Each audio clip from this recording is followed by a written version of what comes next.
ትናንትና በግልጽ ዛሬ በሚስጥር የሚመራኝ አለቃዬ ለማ መገርሳ እኔ ትናንት ለዶክተር አብይ የራስን ስልጣን አሳልፌ ሰጥቼው ዛሬ የሰጠሁን ብድር መልስልኝ ልለው ነው። ለማ መገርሳ እንደ ቀልድ የለቀቁት ስልጣን ዛሬ ለህይወታቸውም ጭምር አደጋ የሚያመጣ ስጋት ደቅኗል። ወንበርን ለቀው የንግስና ህልማቸውን ያሳኩላቸው ጠቅላይ ሚኒስትር እያሳደዷቸው ነው። የፈረንጆቹ 2023 የመጨረሻ ወራት ላይ አቶ ሲሳይ ቶላ የሚመሩት የደህንነት መስሪያ ቤቱ ኃላፊዎች ወደ ጣሊያን ሮም በረሩ። ከካዛንቺሱ ቢሮ ተነስተው የተጓዙትን የደህንነት ኃላፊዎች በጣሊያን አፍ አጀንዚያ ኢንፎርማዚዮኒ ስኩሬዛ ኢስተሪና ተብሎ የሚጠራውና በፒያሳ ዳንቴ 25 አደባባይ አጠገብ የሚገኘው የአገሪቱ የደህንነት መስሪያ ቤት ተቀበላቸው። ያቀረቡት ጥያቄ አንድ ለማ መገርሳ የሚባል ሽብርተኛ በአገራችሁ ይኖራልና አስረን እንወስደው ዘንድ ተባበሩን የሚል ነበር። ሆኖም የጣሊያኑ የደህንነት መስሪያ ቤት ከአዲስ አበባ ለመጡት ኃላፊዎች አዎንታዊ ምላሽ ለመስጠት አልወደደም። አንዳች ሰበብ ፈጥሮ ቢሮክራሲያዊ መልክ ሰጥቶ ጥያቄያቸውን ውድቅ አደረገው። የአዲስ አበባው ጠቅላይ ሚኒስትርም ከጥቂት ዓመታት በፊት ምስጢረኛዬና አለቃዬ ሲሏቸው የነበሩትን ለማ መገርሳን በሚስጥር ኢትዮጵያን ሲያሸብር ያዝኩት ብለው ሰበር ዜና ሊያስነግሩባቸው ያሰፈሰፉበት የለውጥ መሪው ለማ ባሉበት አንደበታቸው የጥፋት ደቀ መዝሙሩ የመደመር ጸሩ ለማ የሚል ዶክመንተሪ ሊያሰናዱ የተዘጋጁበት እቅድ ከሸፈ።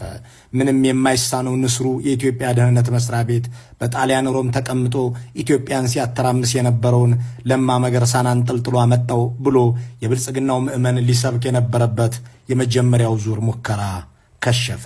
ሆኖም ቤተ መንግስቱ ተስፋ አልቆረጠም። በ2024 የመጀመሪያ ወራት ደግሞ ፖሊዚያ ዲ ስታቶ ጥያቄ ቀረበለት። ፖሊዚያ ዲ ስታቶ የጣሊያን ስቴት ፖሊስ ሲሆን እንደ ኢትዮጵያው ፌዴራል ፖሊስ ያለ ተቋም ነው። ወደዚህ ተቋም የተላኩት አቶ ደመላሽ ገብረ ሚካኤል ናቸው። እሳቸውም ያንኑ ጥያቄ ደገሙ። ለማ መገርሳ የተሰኘ ሽብርተኛ ድርጅት መሪ በዚህ በእናንተ ሀገር ይኖራልና አስራችሁ ስጡን አሉ። እንዲያም ሆኖ አልቀናቸውም። ብልጽግናዎች በተለይም ከኦሮሞ ነጻነት ሰራዊት ጋር በታንዛኒያ ድርድር አድርገው ከከሸፈ በኋላ ለማ መገርሳ ነው ይህንን ድርድር ያበላሸው እያሉ ማውራት አብዝተው ነበር። አቶ ሽመልስ አብዲሳ በአዳማ ከተማ ለሰበሰቧቸው ካድሬዎች ሁላችሁም እንድታውቁት የምፈልገው ነገር ሸኔን የሚመራው ለማ መገርሳ ነው ብለው ሲናገሩ ብዙዎች ግራ ተጋብተው የርዕሰ መስተዳድሩን ንግግር ለሚዲያዎች እስከ ማሾለክ ደርሰው ነበር። አሁንስ በዛ በሚል ስሜት የመከላከያው ጠቅላይ ኤታማዦር ሹም ፊልድ ማርሻል ብርሃኑ ጁላ ወደ ሮም የተጓዙት ሶስተኛ ሙከራ ለማድረግ ነበር። እሳቸውም ተናገሩ።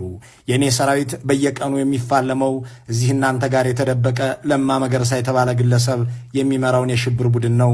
እናም አሳልፋችሁ እንድትሰጡን እንፈልጋለን አሉ።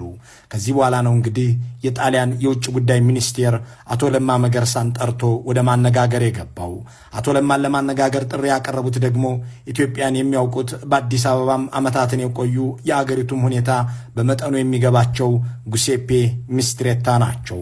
በቀደመው ጊዜ በኢትዮጵያ የጣሊያን አምባሳደር የነበሩት በአሁኑ ወቅት ደግሞ በአገሪቱ ውጭ ጉዳይ ቢሮ ውስጥ የአፍሪካ ጉዳዮች ኃላፊ የሆኑት ጉሴፔም አቶ ለማ መገርሳን በማስመልከት ከአዲስ አበባ እየመጣ ያለውን ተከታታይ ጥያቄ አስረዷቸው። በመጨረሻም አንተ የተባበሩት መንግስታት ሰራተኛ ነህ፣ እንዳንተ አይነት ሰራተኞችን አሳልፈን እንድንሰጥ የሚያስገድደን ሕግ የለም፣ አሳልፈን አንሰጥህም።